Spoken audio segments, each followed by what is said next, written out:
Good evening and happy साबत। जय मसीह की। मैं करिश्मा लाल NIU मिनिस्ट्री की ओर से आप सभी मसीही भाइयों बहनों को और जितने भी इस लिंक को सुन रहे हैं आज की स्तुति और आराधना में आमंत्रित करती हूँ और ये कामना करती हूँ कि जब हम प्रभु की महिमा और हमदो सना गीतों और गवाहियों के द्वारा करेंगे उससे हम सभी आशीषित होंगे। प्रभु का वचन भजन संहिता उसके 7 भाग उसकी 17 आयत में इस प्रकार कहता है, मैं यहोवा के धर्म के अनुसार उसका धन्यवाद करूंगा और परम प्रधान यहोवा के नाम का भजन गाऊंगा। आइए सुंदर वचन से अपनी सभा को आगे बढ़ाएं और एक छोटी सी प्रार्थना करेंगे। ज़मीन और आसमान को बनाने वाले सच्चे खुदावन पिता परमेश्वर महान, हम तेरा धन्यवाद करते हैं प्रभु जी कि तूने एक बार फिर से हमें ये शुभ अवसर दिया कि इस ऑनलाइन सर्विस के द्वारा हम सभी तेरी स्तुति और आराधना कर सकते हैं।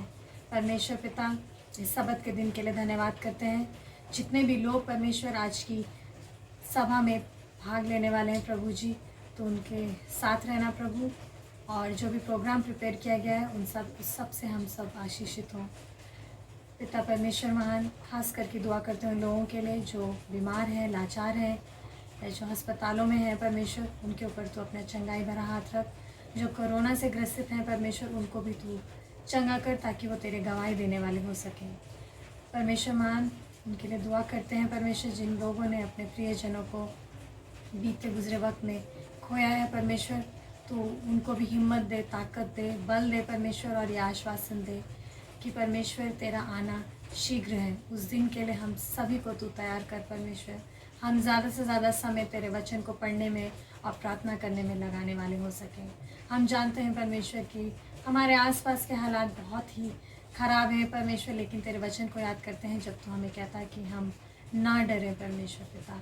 इस समय परमेश्वर सारे लोगों के लिए दुआ करते हैं जो इस ऑनलाइन मीटिंग में जुड़े हैं, उनके परिवारों के लिए सब पर तेरी आशीषें हों, और ख़ास करके परमेश्वर यूनियन के सारे लोगों के लिए दुआ करते हैं, लीडरों के लिए, जो भी कोई परमेश्वर तेरा काम करते हैं उनके परिवारों पर तेरी आशीषें बने रहें। हम जानते हैं परमेश्वर कि हम कसूरवार हैं, तो हमारी गलती और कसूरों को क्षमा कर। एक बार फिर परमेश्वर इस सभा को और हम सभी को तेरे हाथ में सौंपते हैं। ये सारी बरकतें और आशीषें तेरे प्यारे बेटे यीशु मसीह के नाम से मांगते हैं, आमीन।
सबसे पहले मैं खुदावन का शुक्रिया अदा करना चाहता हूँ कि उसने मुझे जीवित रखा।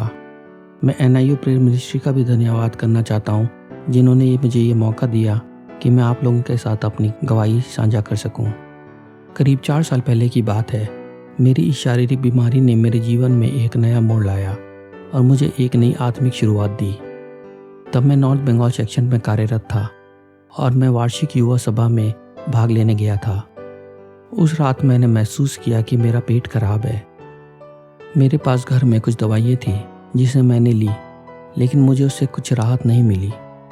अगले दिन मैंने दवाई की दुकान से कुछ दवाइयाँ ली, लेकिन इससे भी मुझे कोई राहत नहीं मिली। मैंने 2 दिन के लिए काम से छुट्टी ले ली। तीसरी सुबह जब मैं काम पर जाने के लिए बिस्तर से उठने की कोशिश की तो मैंने पाया कि मेरा एक पैर हिल नहीं रहा था। मेरी जांघ के जोड़ में असहनीय दर्द हो रहा था। मेरी पत्नी सवेरे अपने काम के लिए चली गई थी। मैं बिल्कुल अकेला था। मैंने अपने एक सहायक कर्मचारी को फ़ोन किया। उसने मेरे फ़ोन का तुरंत जवाब दिया और घर पहुंच गया। उन्होंने मुझे स्थानीय जिला अस्पताल ले गए, जहां मैं 4 दिन तक रहा बिना किसी स्वास्थ्य लाभ के। मैंने अपनी पत्नी और अपने मित्र से कहा कि मुझे घर वापस ले चलें, और अगले 1 महीने तक मैं अपने घर से काम कर रहा था। दर्द इतना ज़्यादा था कि मैं चल फिर नहीं पा रहा था, और इस बीच मैंने बहुत प्रार्थना की। मेरे चर्च के सहायक, मेरे मित्र, मेरे परिवार, मेरे सहयोगी कर्मचारी सभी ने लगातार मेरे लिए प्रार्थना की। तकरीबन 3 महीने के बाद एक दिन एक आंटी ने, जो चर्च की सदस्य थी, मेरी पत्नी को सलाह दी कि वे मुझे आयुर्वेदिक डॉक्टर के पास ले जाए, जो करीब 25 किलोमीटर दूर पर था। मुझे गाड़ी से ले जाया गया और मेरी जांच डॉक्टर ने गाड़ी में ही की। उन्होंने मुझे कुछ आयुर्वेदिक दवाइयाँ दी और लगभग 1 महीने के लिए खाने के लिए कहा। इस बीच मेरे लिए हर जगह प्रार्थना हो रही थी, और आखिर 4 महीने के बाद हमारी प्रार्थना सुनी गई और लगभग 4 महीने के बाद मैं अपने पैरों पे खड़ा हो पाया। इन 4 महीनों में जहाँ मैं शारीरिक रूप से बीमार था, मेरे आत्मिक जीवन में भी बदलाव आया। इस जगत के महान चिकित्सक ने मुझे दर्द से बाहर निकाला, और मैं सभी विश्वासियों के लिए एक शुक्रगुजार उदाहरण बनने के लिए यहाँ हूँ। मैं अपने स्वर्गीय पिता को धन्यवाद देना चाहता हूँ कि उन्होंने मुझे चंगा किया, ताकि मैं लोगों को अपने जीवन के जरिए उसके महान कार्य को बता सकूँ।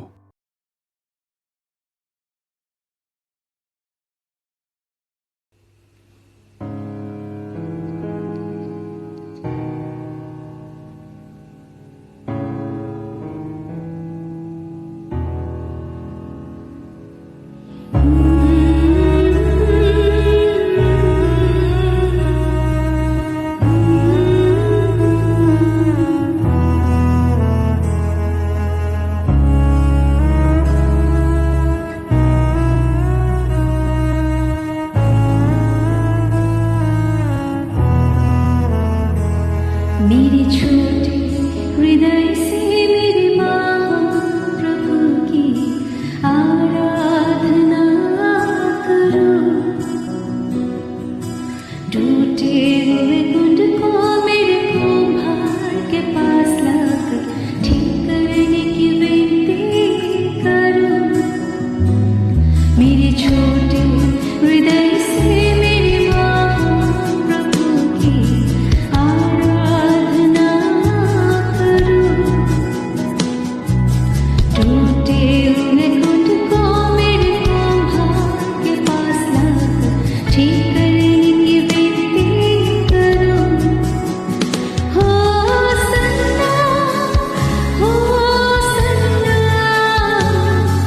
यहूदियों के राजा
शालोम। यीशु सहाय, आप लोगों के बीच में आज मैं अपना गवाही पेश करना चाहूँगा कि किस प्रकार से मैंने सब्बात की सच्चाइयों को जाना और सेवेंथ डे एडवेंटिस्ट कलीसिया में अपनी जीवन की सफ़र शुरू की।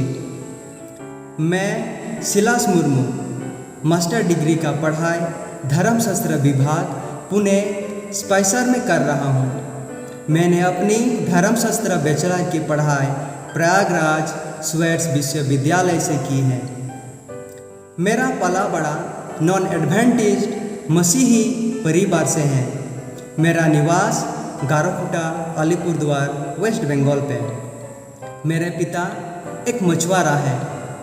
मेरे परिवार के 5 सदस्य जिन्होंने सब्बात की सच्चाई को ग्रहण की है। जीवन की चुनौतियों का मकसद लेकर 2017 में प्रयागराज स्वेट्स विश्वविद्यालय में धर्मशास्त्र विभाग में शामिल हुई।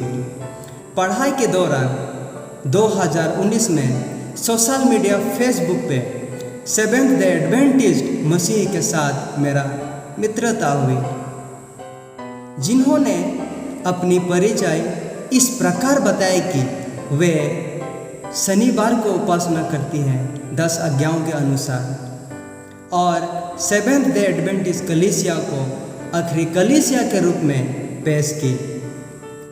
मुझे इन बातों को सुन के आश्चर्य लगी, क्योंकि मैं रविवार को उपासना करता था और इस कलीसिया के बारे में विस्तार से जानने के लिए गूगल पे रिसर्च की और मुझे सेवेंथ डे एडवेंटिस्ट कलीसिया की स्थापक और इनके 28वां मौलिक विश्वासों को जान के बड़ी खुशी हुई।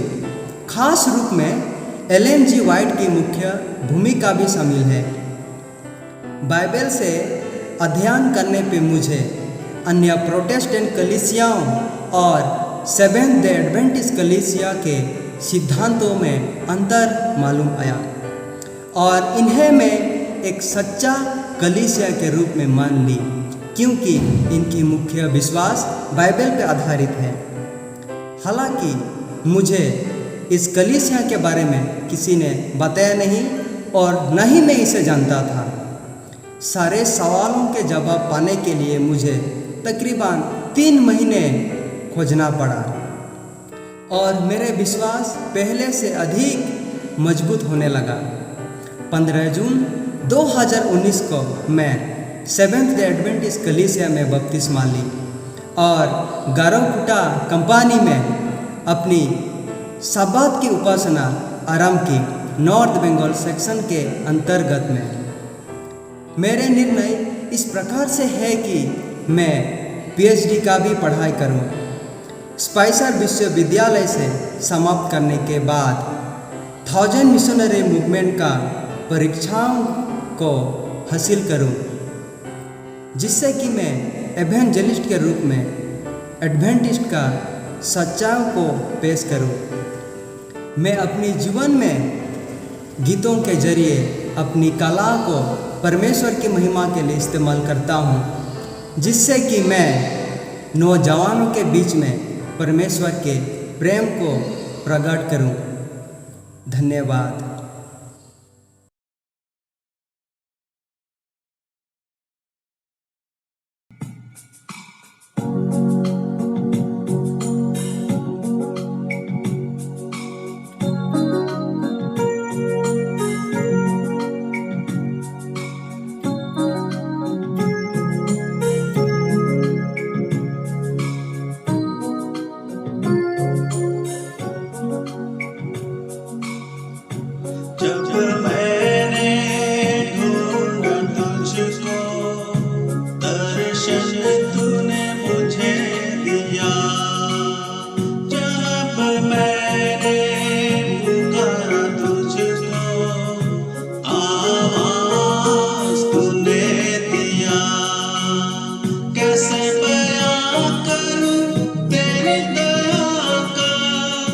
तूने इतना जो प्यार किया।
ले लुटा, कीलों के दर्द भी तूने सहा था। क्रूस की मौत को गले लगाकर यीशु तूने मुझे जीवन दिया। जाऊं कहाँ प्रभु छोड़ो तुझको, कोई ठिकाना नहीं मेरा। जब मैंने ढूंढा तुझको, दर्शन तूने मुझे दिया। जब मैंने पुकारा तुझको, आवाज तूने दिया। कैसे बयां करूं तेरी दया का, तूने इतना जो प्यार किया। जब मैंने ढूंढा तुझको, दर्शन तूने मुझे दिया। जब मैंने पुकारा तुझको, आवाज तूने दिया। आवाज तूने दिया। आवाज तूने दिया। आवाज तूने दिया।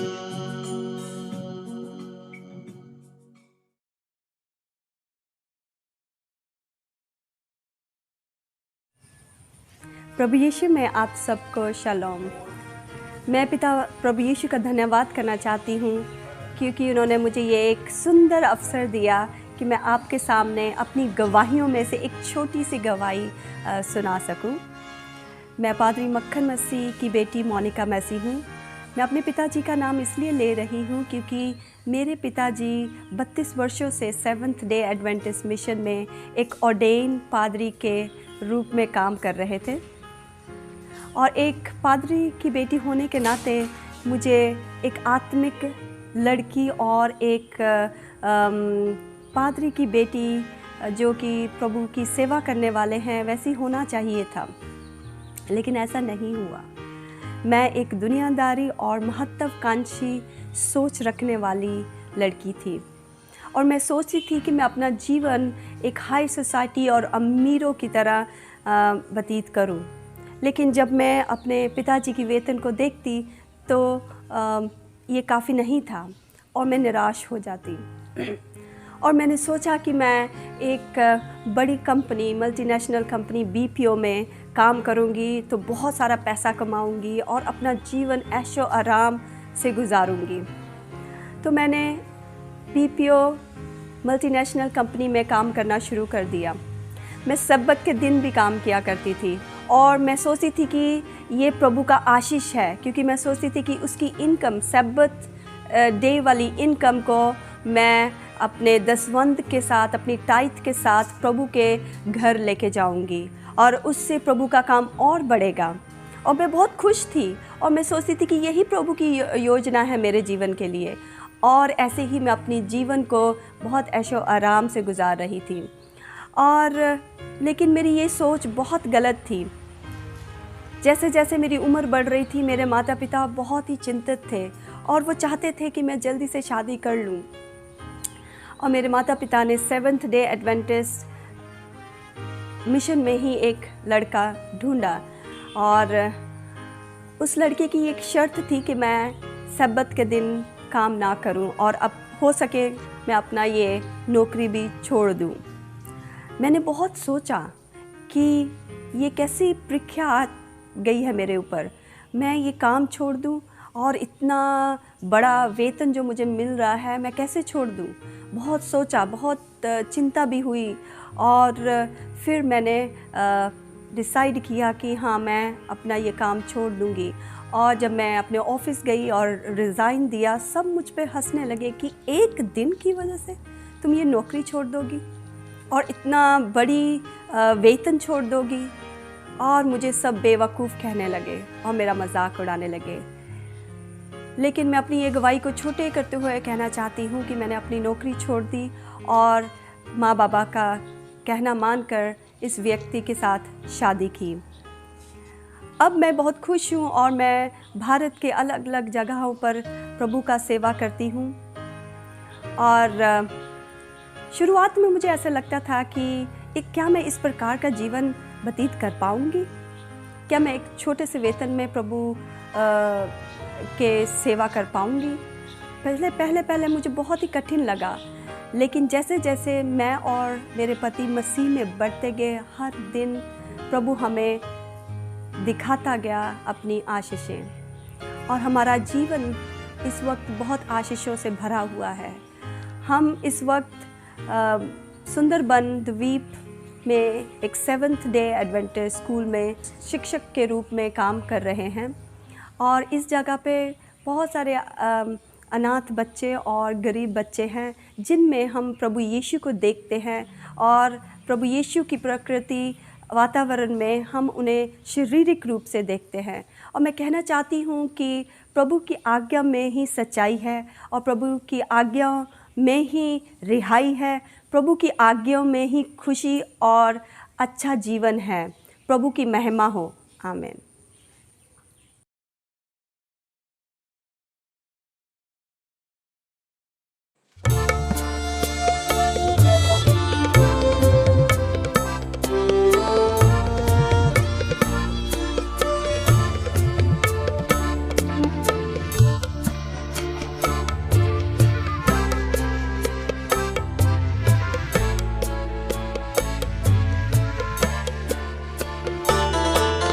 तू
मैं धन्यवाद देना चाहता हूँ प्रभु का कि उसने आपको और मुझे पूरे हफ्ते भर संभाल के रखा और एक सब्त की सुंदर शाम फिर से हमारे जीवन में दिखाई।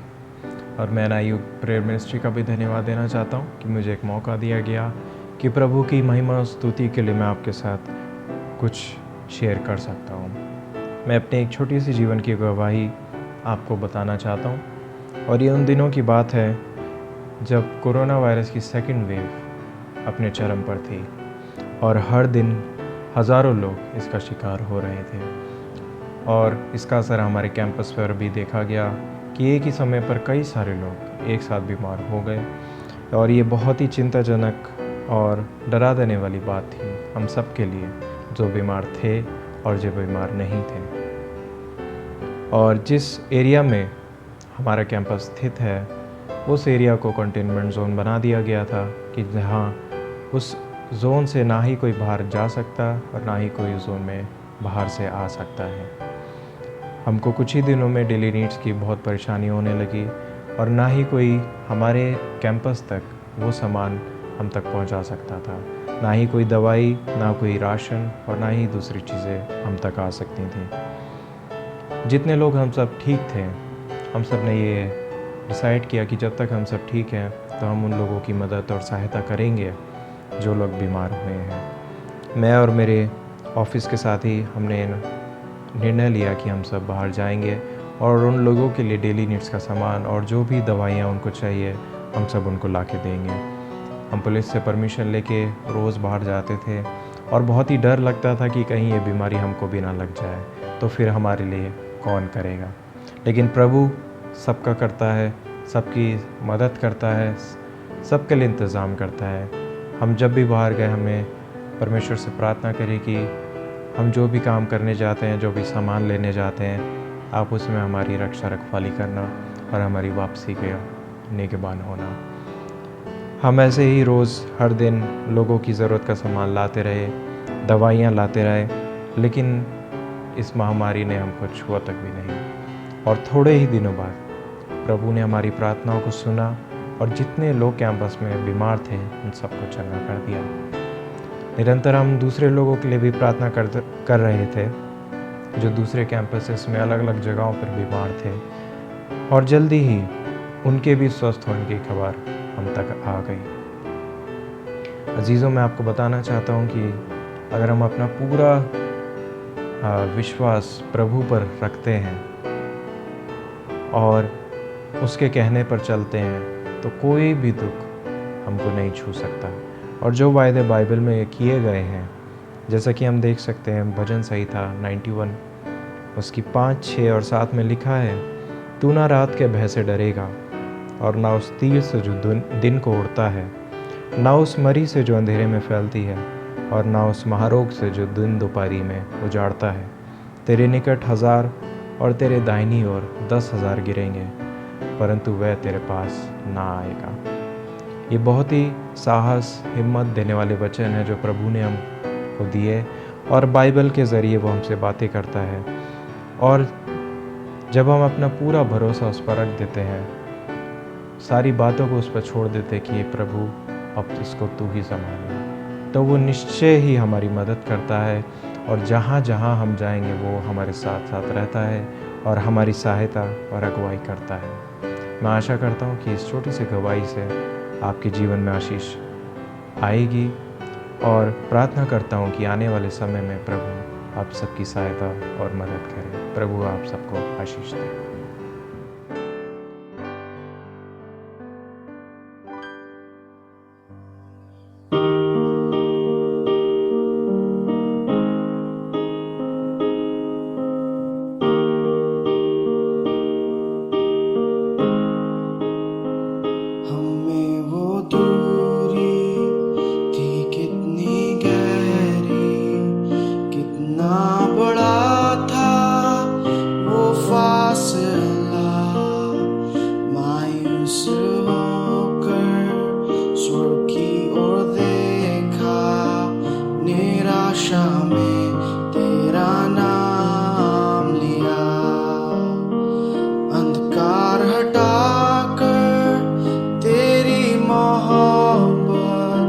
से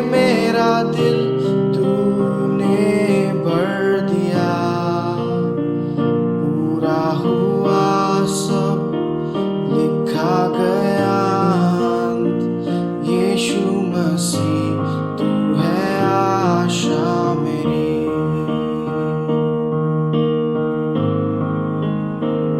किसने था सोचा कि ऐसी दया मिलेगी हमको भरपूरी से।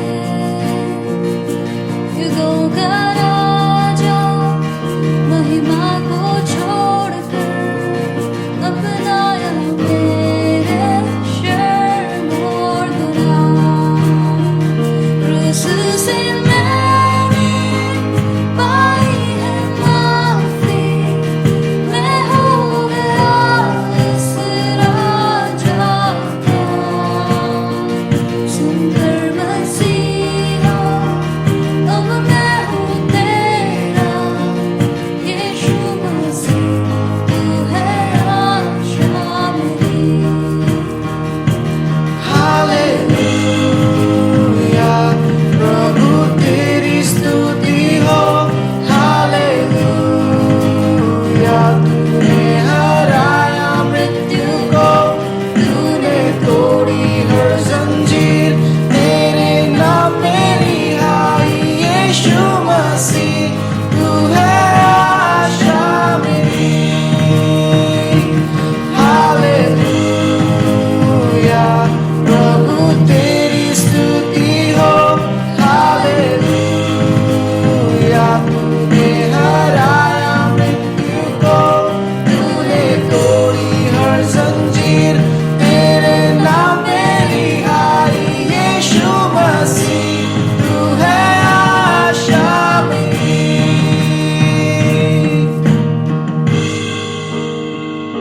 आई वो सुबह वादा पूरा हुआ, बेजान शरीर ने फिर सांसें ली। खामोशी में से तूने पुकारा, कब्र तेरी जीत है कहाँ। आई वो सुबह वादा पूरा हुआ, बेजान शरीर ने फिर सांसें ली। खामोशी में से तूने पुकारा, कब्र तेरी जीत है कहाँ। यीशुआ तेरी जय हो सदा।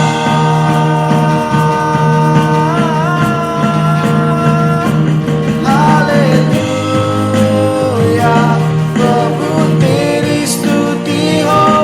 हालेलुया तूने हराया मृत्यु को, तूने तोड़ी हर जंजीर, तेरे नाम मेरी आई यीशु मसीह तू है आशा मेरी।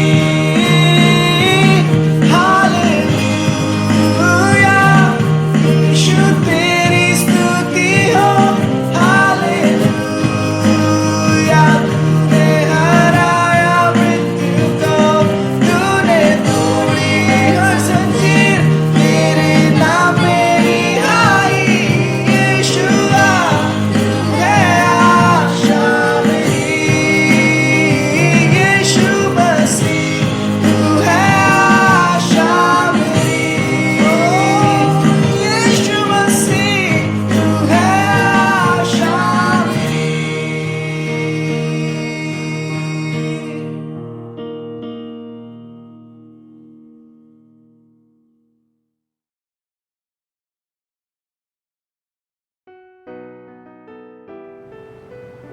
प्रभु यीशु मसीह के पवित्र मीठे नाम में आप सबों को जय मसीह की। मैं मिसेस एलिस फ्रांसिस आज अपने जीवन की गवाही आप सबके साथ शेयर करने जा रही हूँ और उम्मीद करती हूँ कि जब आप मेरी गवाही को सुनेंगे तो परमेश्वर के प्रति आपका विश्वास और भी बढ़ जाएगा। मेरी गवाही इस तरीके से है। बात अप्रैल माह की है, अप्रैल 2021 की। अप्रैल 23, 2021 का दिन था।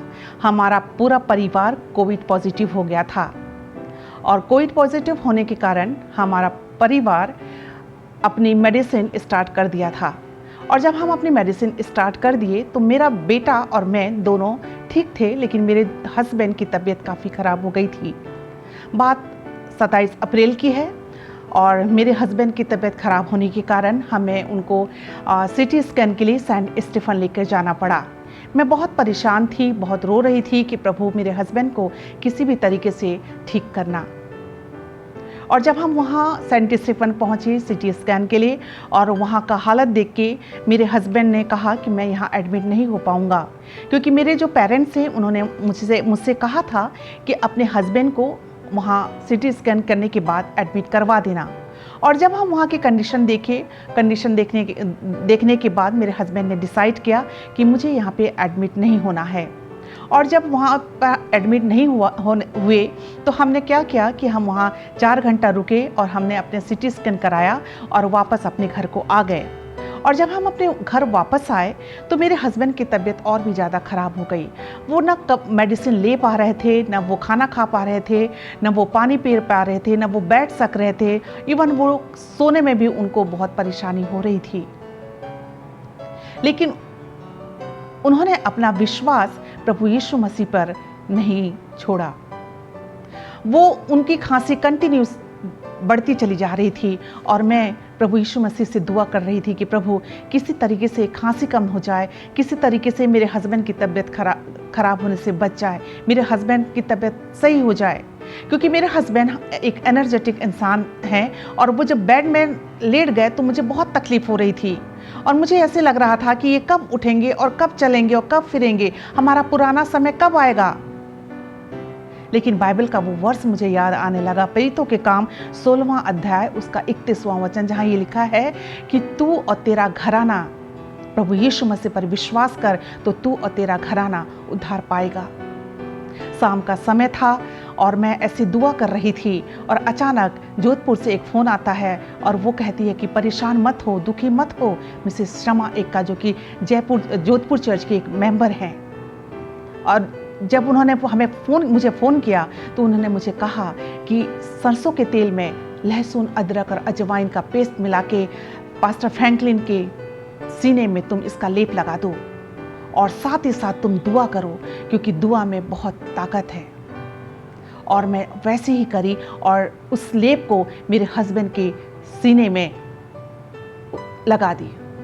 और जब मैं लगा रही थी तो जयपुर से मिसेस रूबीना गार्डनर का फ़ोन आया और उन्होंने मेरे हस्बैंड के लिए मुझसे पूछा और मुझे सांत्वना दी और कही कि प्रभु यीशु मसीह तेरे साथ है, तू घबरा मत, परेशान मत हो, मैं प्रार्थना करती हूँ, तुम लेप लगाओ।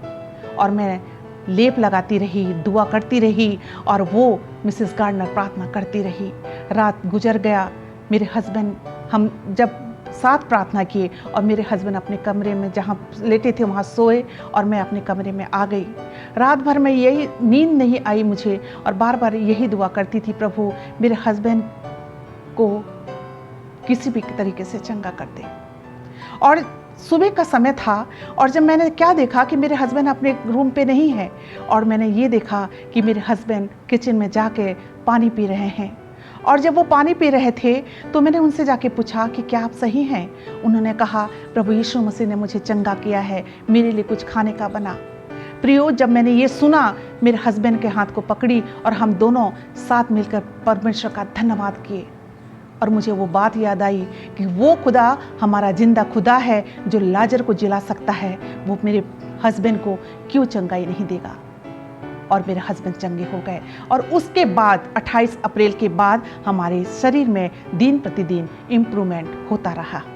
आज हम स्वस्थ हैं, प्रभु का धन्यवाद करते हैं। प्रभु ने हमारे जीवन में बहुत बड़ा उपकार किया है और इसके लिए हम अपने जीवन पूरी तरीके से परमेश्वर को सौंपते हैं। और जब तक हम इस दुनिया में रहेंगे, मैं और मेरा पूरा परिवार प्रभु यीशु मसीह के काम को करने के लिए हमेशा आगे रहेगा। खुदा बाप हम सबको आशीष दे। और एक वचन मैं आपके साथ शेयर करना चाहती हूँ, वो ये है भजन संहिता 103, जहाँ पे ये लिखा है कि हे मेरे मन, तू यहोवा को धन्य कर और उसके किसी भी उपकार को न भूलना। प्रभु हम सबको आशीष और बरकत दे।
तम जीद हम के लाई बरीरा खुदा का है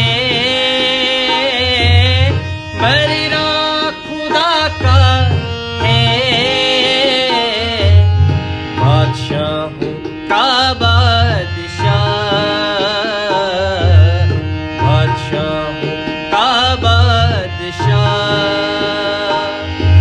फरिश्ते भी हरदम कहते रहते कदूस कदूस मिलकर है गाते फरिश्ते भी हरदम कहते रहते कदूस कदूस मिलकर है गाते खुदावंदों का है खुदा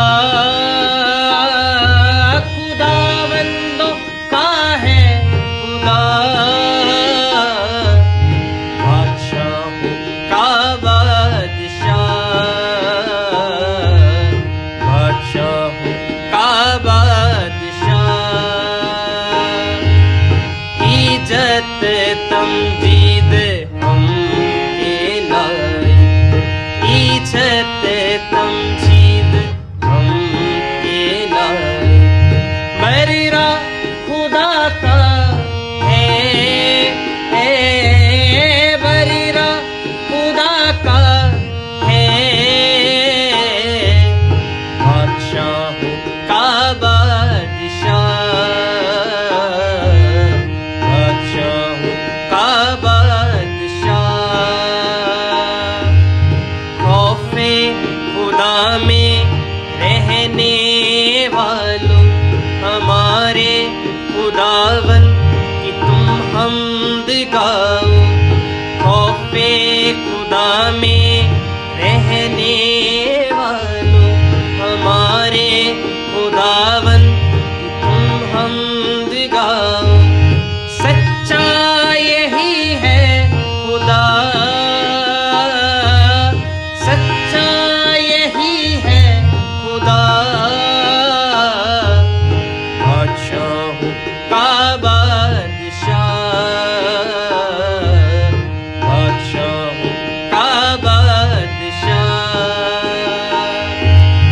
इज्जत तमजीद हम पे लाए इज्जत तमजीद हम पे लाए बरीरा खुदा का है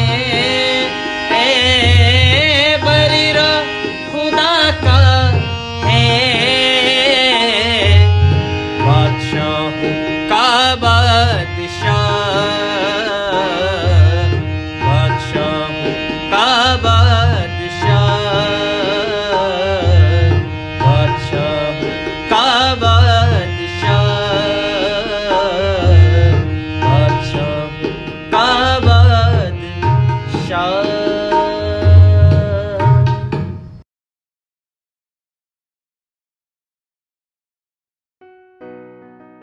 यीशु सहाय ये गवाही का मौका देने के लिए हमारा नॉर्दर्न इंडिया यूनियन के जो प्रेयर मिनिस्ट्री के जो कोऑर्डिनेटर हैं उनको मैं धन्यवाद देता हूं। ये कोविड के समय में मैं मुश्किल दिनों से मैं गुजरा लेकिन परमेश्वर मेरा साथ रहा और मुझको चंगा किया और आज मैं आपका सामने खड़े होकर गवाही दे सकता हूं।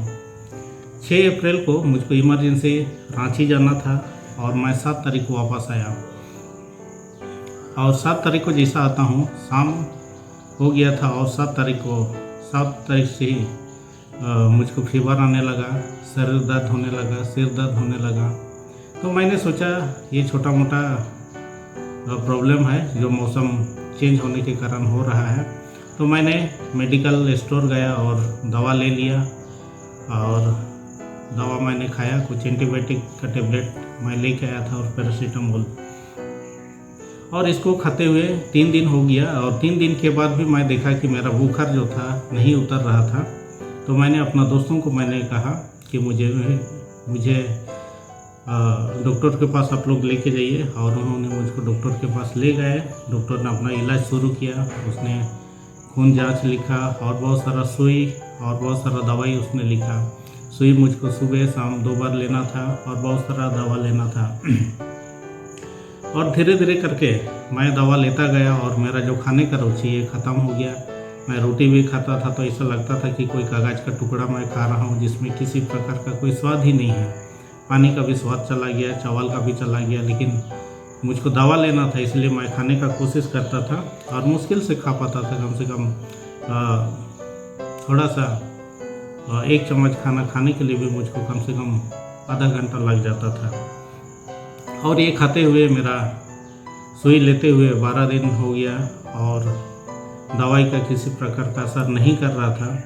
तो मैंने दूसरा डॉक्टर से संपर्क करने का कोशिश किया जिनसे मैं अक्सर इलाज किया करता था। जो डॉक्टर अपना रिश्तेदारों से मिलने के लिए गया था वो वापस आ चुका था और उनसे मैंने संपर्क किया और कहा कि मेरा 14 दिन हो गया फीवर और अभी तक गया नहीं है, हाई फीवर रहता है और अभी तो ऐसा हो गया, इतना वीकनेस लग रहा है कि मैं चल भी नहीं पा रहा हूँ। डॉक्टर ने मुझको पहले तो कहा कि आप मेरा घर आ जाइए, लेकिन बाद में बोला कि आप नहीं आइए, ऐसे ही आपको वीकनेस लग रहा है, मैं ही आता हूँ। उसने आया करमाटा और उसने मुझको देखा और देखने के बाद बहुत सारा दवा लिखा और उसने भी बहुत सारा सुई लिया जिसको मुझको सुबह शाम लेना पड़ता था। उसका दवा खाते हुए भी मेरा जो फीवर था ये नहीं उतर रहा था और ऐसा करते हुए मेरा 24 दिन हो चुका था। इन दिनों में मैं आप लोगों को मैं बता चुका कि खा पी नहीं सकता था, चल नहीं सकता था और मुझको ऐसा लगने लगा शायद मेरा ये आखिरी दिन है। और एक दिन तो ऐसा भी हुआ, रात को मैं लेटा हुआ था पीठ के बल और मैंने महसूस किया कि मुझे सांस लेने में दिक्कत हो रहा है, मेरा सांस ना अंदर जा रहा है ना बाहर आ रहा है। मैं घबरा गया और मैं परमेश्वर से प्रार्थना करने लगा, हे प्रभु, क्या तू इस पृथ्वी में मेरे लिए इतने ही दिन रखा था आज तक कि मैं जीवित रहूँगा। लगातार मैं प्रार्थना कर रहा था, प्रभु तू मदद कर ताकि मैं फिर से सांस लेने सकूँ। तो परमेश्वर ने जवाब दिया और हमको ऐसा लगा कि मुझे कोई कह रहा है कि आप पेट के बल लेट जाइए, लेकिन सांस नहीं लेने के कारण नहीं सकने के कारण पेट के बल भी लेटना बहुत मुश्किल था। मैं परमेश्वर से प्रार्थना करने लगा, प्रभु तू मुझको इतना शक्ति दे कि मैं पेट के बल में लेट सकूं। और धीरे धीरे करके मैं कोशिश करने लगा, बहुत ही दिक्कत हो रहा था, लेकिन फिर भी धीरे धीरे करके मैं पेट के बल लेट गया और धीरे धीरे करके मेरा जो श्वास था ये चलने लगा। मैंने मेरा वाइफ को बताया, उन दिनों में मेरा वाइफ मेरा साथ नहीं थी, वो वोट देने के लिए असम गई हुई थी और कोविड के कारण वो नहीं आ पा रही थी। उसने जब सुना वो भी घबरा गई और ई पास निकाली और एक गाड़ी बुक की और यहाँ तक आई और उसने देखा कि मेरा हालत जो है बहुत ख़राब था। मेरा वाइफ को मैंने बोलने लगा कि देखिए दवा खाते हुए मेरा 22 से 24 दिन हो रहा है, अभी तक ठीक नहीं हो रहा हूँ। आप एक काम कीजिए, पपाया का पत्ता लेके आइए, उसको पीसिए, उसको छानिए और उसको पिलाइए, शायद मैं उससे ठीक हो सकता हूँ। और इसके बाद फिर भी मेरा बुखार नहीं जा रहा था। मैं फिर अपना डॉक्टर को मैं संपर्क किया और उसको कहा कि मेरा फीवर अभी भी नहीं जा रहा है। उसने कहा कि व्हाट्सएप में तुमको जो दिक्कत है व्हाट्सएप में तुम मैसेज करो और मैं दवा प्रिस्क्राइब करूँगा और तुम दवा लेके तुम खाते रहना। तो उसने ऐसे ही किया, लेकिन फिर भी बुखार नहीं उतर रहा था। लेकिन जैसे ही 28 दिन होता है ऐसे ही मेरा जो फीवर था ये चला जाता है और मैं अच्छा महसूस करने लगा, लेकिन बहुत कमज़ोर लग रहा था। और इन दिनों में मैं ये सोचता था शायद यही मेरा आखिरी होगा और ज़्यादा दिन नहीं जी पाऊँगा। लेकिन परमेश्वर का दया हुआ और परमेश्वर को आज मैं दिल से धन्यवाद देता हूँ कि उसने मेरा साथ रहा और मुझको चंगा किया है। मैं नॉर्दर्न इंडिया यूनियन के प्रेयर मिनिस्ट्री में जितने भाई और बहनें पास्टर जो जुड़े हुए थे उनको मैं धन्यवाद देता हूँ कि आप लोगों ने मेरे लिए दुआ किया और आपका दुआ से आज मैं आपका सामने हो सकता हूँ। इसमें मरानाथा प्रेयर टीम भी था और बहुत सारा अलग अलग जगह में जिनको भी ये मैसेज मिला हुए सभी कोई मेरे लिए प्रार्थना कर रहा था। आपको सभी कोई को मैं दिल से धन्यवाद देता हूँ और परमेश्वर की महिमा हो। धन्यवाद।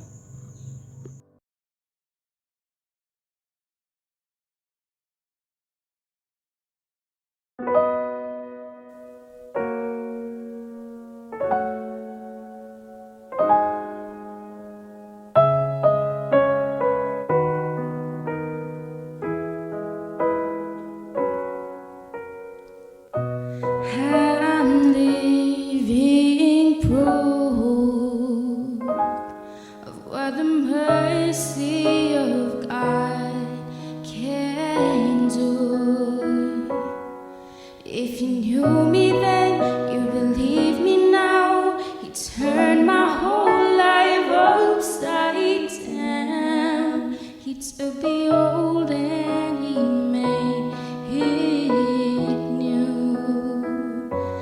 That's what the mercy of God can do. Now I'm alive to tell the story, how I've overcome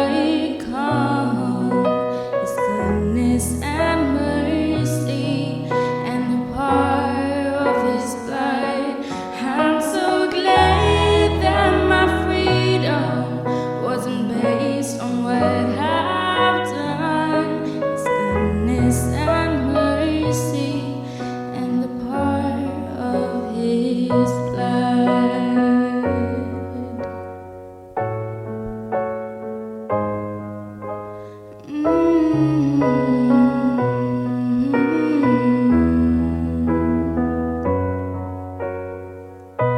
Thought I deserved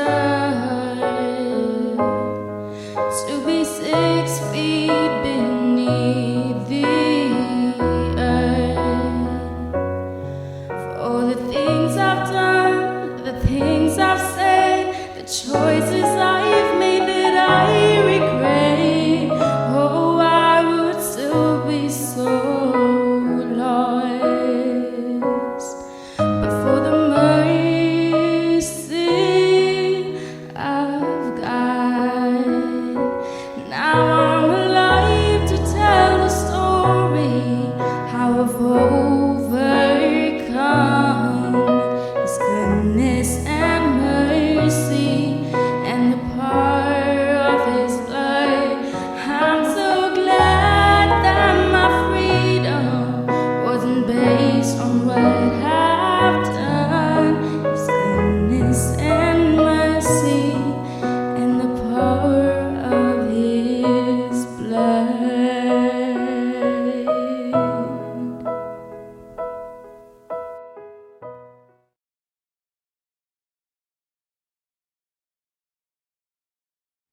धन्यवाद करते हैं उन सभी प्रतिभागियों का जिन्होंने आज के प्रोग्राम में भाग लिया और आशा करते हैं हम सभी ने आशीष पाई। आइए हम प्रार्थना करें। हे हमारे स्वर्गीय पिता, सर्वशक्तिमान पिता परमेश्वर, हम आपका धन्यवाद करते हैं तमाम आशीषों के लिए जो आपने हमें गुजरे वक्त में दी, हमें संभाल कर रखा। धन्यवाद करते हैं उन सभी प्रतिभागियों के लिए जिन्होंने इस प्रोग्राम के जरिए अपनी गवाही दी। उन पर हमेशा अपनी दया, करुणा और आशीष बनाए रखें। इस वक्त हम प्रार्थना करते हैं उन सभी लोगों के लिए जो इस प्रोग्राम के माध्यम से हमारे साथ जुड़े हैं, उन्हें आशीष दे। अगर हम में से कोई बीमार है, उन्हें शिफा दे। अगर कोई किसी दुख, मुसीबत या तकलीफ में है, उन पर दया करें। आज के वचन से हमने जो कुछ भी सीखा, होने दे कि हम उसे अपने आने वाली जिंदगियों में अपना सकें। हमारे गुनाह और कसूरों को माफ करें। धन्यवाद करते हैं आपने हमारी इस प्रार्थना को सुना, कबूल किया। ये सब बरकतें हम यीशु मसीह के नाम से मांगते हैं। आमीन।